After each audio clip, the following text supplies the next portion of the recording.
मनीषा स्वयंपाकघरातील कामात इतकी व्यस्त होती की कामावरून घरी आलेला तिचा नवरा अमोल याने बाहेरून हॉलमधून तिला आवाज दिला, पण तिचं लक्ष काही नव्हतं. त्यामुळे अमोलने पुन्हा मोठ्याने आवाज दिला. तसं मनीषा घाबरतच अमोलसाठी पाण्याचा ग्लास घेऊन बाहेर आली आणि तिने अमोलला पाणी दिलं आणि ती पुन्हा स्वयंपाकघरात निघून गेली.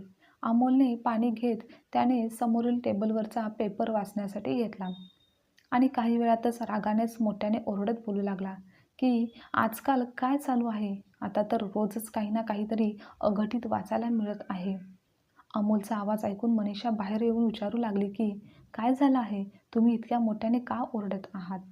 त्यावर अमोल रागातच बोलतो, मी आत्ताच पेपरमध्ये वाचलं की वडिलांच्या पैशासाठी मुलाने त्यांची हत्या करण्यासाठी त्याच्या एका मित्राला सुपारी दिली आणि सकाळी मोबाईलवर बघितलं की वडिलांची प्रॉपर्टी एकट्यालाच मिळावी म्हणून एका भावाने दुसऱ्या भावाला निष्ठुरपणे संपवलं. तर कधी ऐकतो की मुले व मुली मिळून आपल्या वृद्ध पालकांना मारतात. का? तर फक्त आणि फक्त पैशासाठी, मौज-मस्ती करण्यासाठी किंवा कधी-कधी मुलांना त्यांच्या मर्जीप्रमाणे जगता यावं यासाठी. हे सर्व गुन्हे घडत आहेत. ते ऐकून मन सुन्न होतं. आजकालची पिढी किती स्वार्थी व गुन्हेगारी प्रवृत्तीची होत चालली आहे. रोज अशा बातम्या वाचून ऐकून मन बधीर होतं. आजकालच्या पिढीत काहीही शिस्त राहिलेली नाही. अमोलचा राग पाहून मनीषा त्यांना शांत करण्याचा प्रयत्न करत होती. तुम्ही या बातम्या वाचून इतके त्रस्त का होता? अहो, ती मुले कोणत्या तरी गरीब वस्तीतील किंवा घटकातील असतील आणि तुम्हीच सांगा, शिक्षित मुलं असं का करतील? काय म्हणतेस तू? हे मुले काही अडाणी किंवा गरीब वस्तीतील नाहीत, तर हे असे गुन्हे करणारी मुले चांगल्या घराण्यातील व बाहेरगावी शिक्षण घेणारे आणि सुशिक्षित घरातीलच आहेत. मनीषा, तू थोडं विचार करून बोलत जा. अगं, त्या मुलांच्या शिक्षणासाठी त्यांच्या आईवडिलांनी किती पैसा खर्च केला असेल, किती चांगली स्वप्न पाहिली असतील, कष्ट मेहनत करून त्यांना लहानाचं मोठं केलं असेल. पण ही आजकालची मुलं इतकी निष्काळजीपणे झाली आहेत की त्यांना कोणत्याच गोष्टीची किंमत राहिलेली नाही. आई-वडील आपल्यासाठी काय करत आहेत आणि आपण काय करत आहोत, किती चुकीचं करत आहोत याचं भानच राहिलेलं नाही. तेव्हा मनीषा अमोलच्या जवळ जात समजावत म्हणाली, तुम्ही रोज रोज अशा बातम्या वाचून ऐकून स्वतःला का दुःखी करत आहात? सोडून द्या ना सर्व गोष्टी. आणि प्रत्येक गोष्ट आपण बदलू शकत नाही आणि आपण तर ठीक आहोत ना. आपल्या मुलांचं देखील छान चालू आहे. तसंही आता तुमची रिटायरमेंट जवळ आली आहे.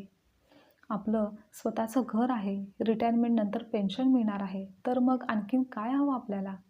जोपर्यंत श्वास चालू आहे तोपर्यंत सुख, समाधानी, आनंदाने आयुष्य जगायचं. आपल्या जे काही आहे ते आपल्या मुलांचंच तर आहे.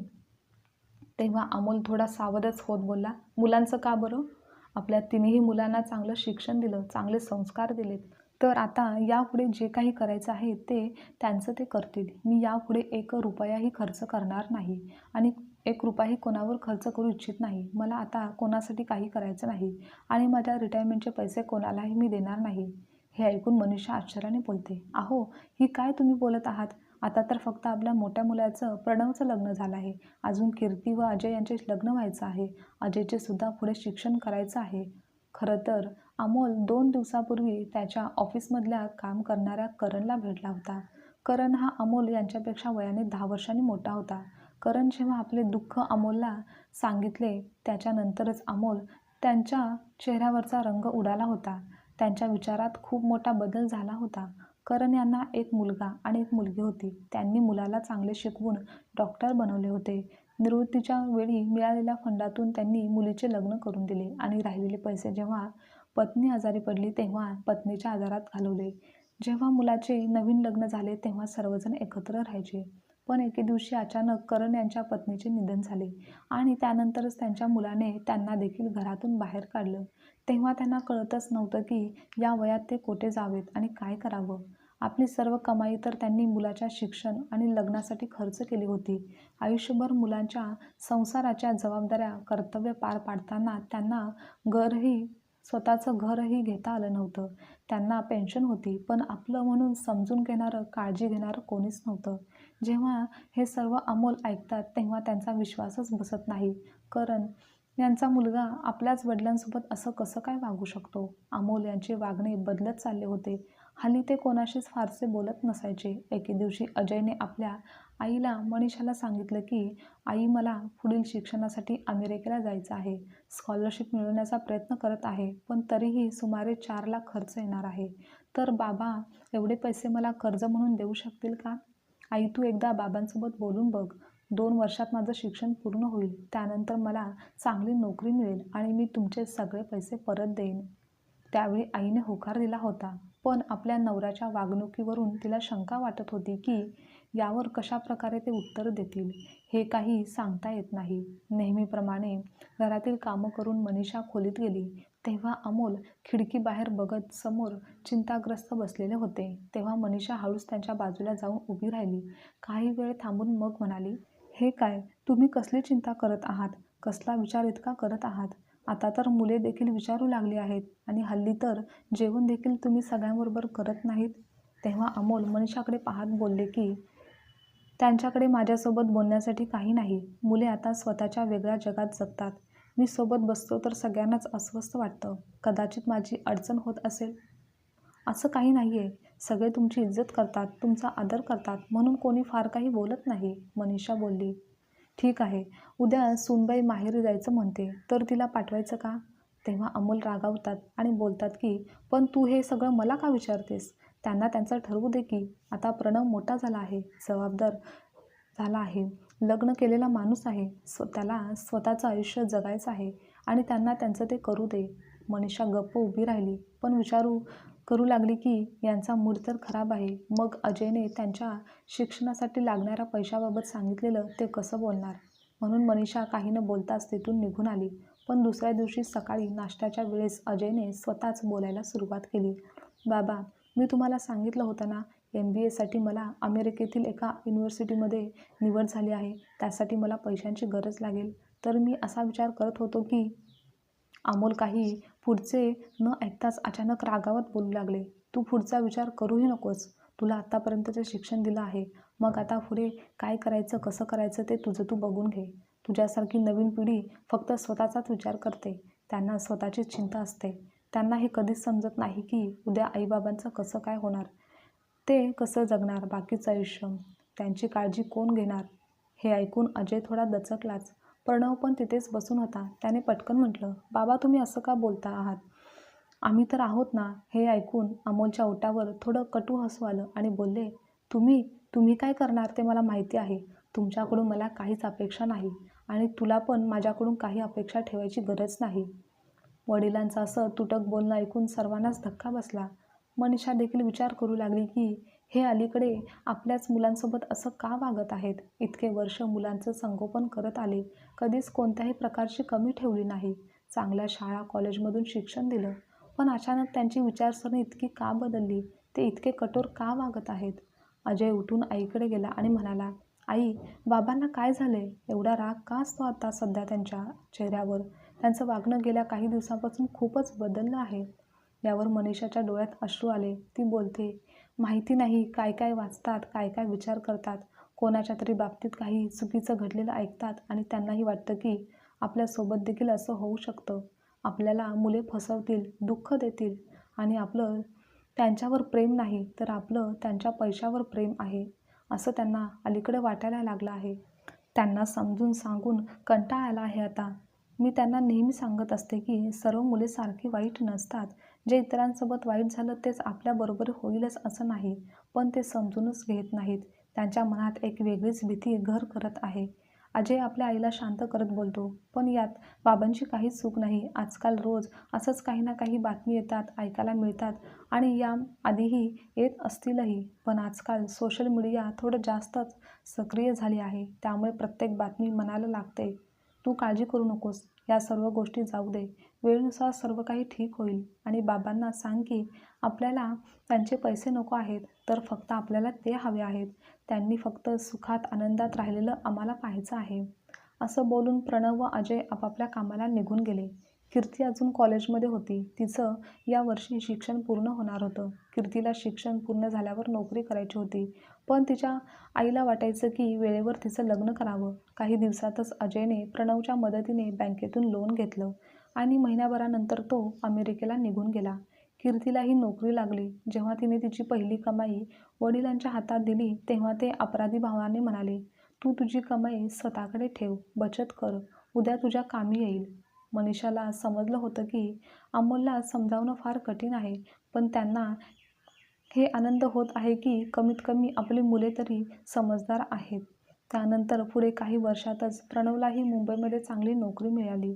तो त्याच्या बायकोसोबत मुंबईला निघाला. त्यामुळे मनीषाला घरात एकटेपणा जाणवू लागला होता.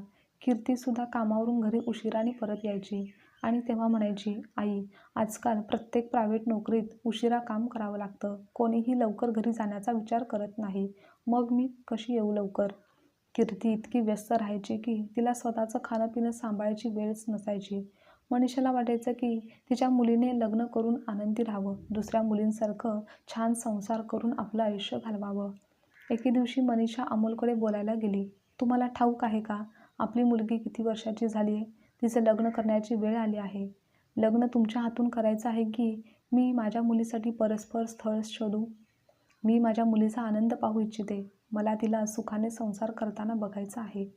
अमोल आपल्या रोजच्या आयुष्यात इतके मग्न झाले होते की मुलीचा लग्नाचा विचार त्यांना भारी वाटायचा. पण मनीषाच्या सांगण्यावर ते थोडे जागे झाले आणि त्यांनी एक चांगला मुलगा शोधला. कीर्तीला इतक्यात लग्न करायचं नव्हतं, पण वडिलांनी सांगितलं म्हटल्यावर ती फारच कंटाळून त्या मुलाच्या कुटुंबासमोर जाण्यास तयार झाली. मात्र तिची आई खूप उत्साहाने तयारीला लागली होती. कीर्तीने आईला सांगितलं होतं की आई, अजून लग्न झालेलं नाही, तुला जास्त काही करायचं नाही, फक्त चहा आणि बिस्किटं दे. त्यावर आई बोलते, "असं काही होत नाही. ज्या घरात तुझं लग्न ठरणार आहे तिथल्या लोकांना काहीतरी मान सन्मान द्यायला हवा ना. तू चूप राहा." आणि मग आईने घरीच गुलाबजामुन बनवले आणि कांदा पोहे, चहा हेही होतंच. मनीषाने आपल्या होणाऱ्या जावयासाठी सोन्याची भेटही घेऊन ठेवली होती. तिला वाटत होतं की लग्न ठरल्यावर काहीतरी द्यावंच लागेल. इकडे अमोलला ज्याचा अंदाज होता तेच खरं झालं. कीर्तीला बघायला आलेला मुलगा अर्श इंजिनियर होता आणि येताच त्याच्या आईने मोठमोठे सांगायला सुरुवात केली. "अर्शला आम्ही इंजिनियर बनवण्यात किती काय कष्ट घेतलेत, पैसे किती खर्च केलेत, हे सर्व काही त्या सांगू लागल्या."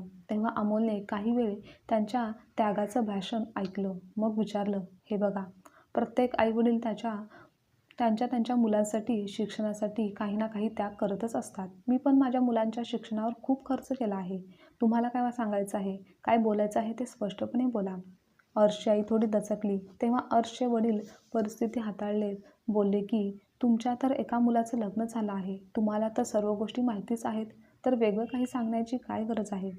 हे ऐकून अमोल गंभीर झाले आणि म्हणाले, "जर तुम्ही हे सर्व देण्याघेण्याच्या गोष्टी करत असाल, जर तुम्ही हुंडा मागत असाल, तर मला तुमच्याशी काहीही संबंध ठेवायचा नाही."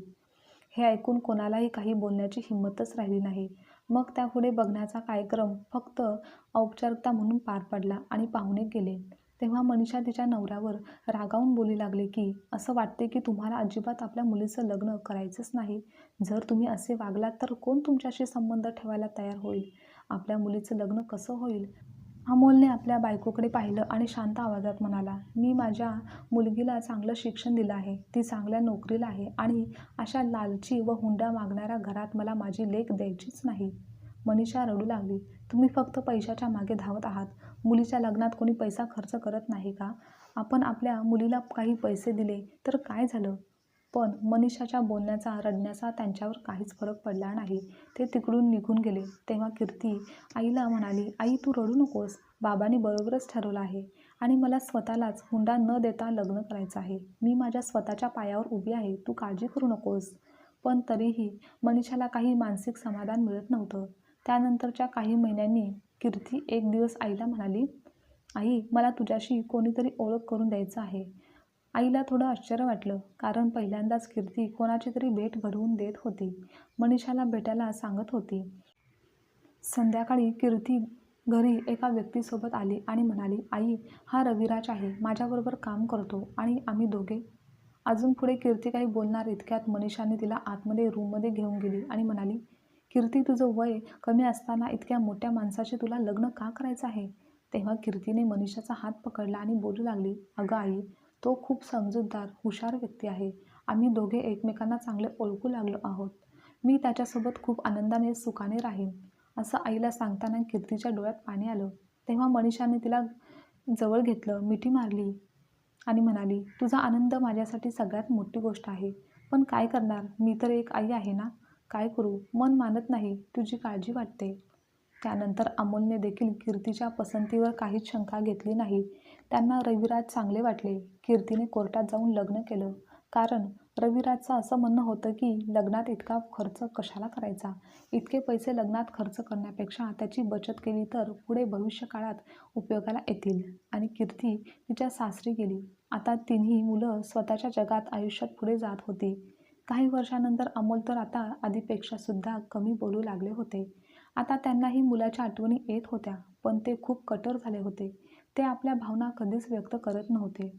एके दिवशी त्यांना अटॅक आला आणि ते देवाघरी गेले. त्यानंतर कीर्ती आईच्या सोबतीला म्हणून महिनाभर येऊन त्यांच्याजवळ राहिली. पण तिची नोकरी होती, संसार होता, म्हणून तिला जावं लागलं. दोन्ही मुले बाहेर नोकरीनिमित्ताने स्थायिक झाली होती आणि आता इतक्या मोठ्या घरात मनीषा आता पूर्णपणे एकटी पडली होती. अमोलची पेन्शन, त्यांचे कमावलेले पैसे, स्वतःचे दागिने होते. तिचा उदरनिर्वाह होत होता.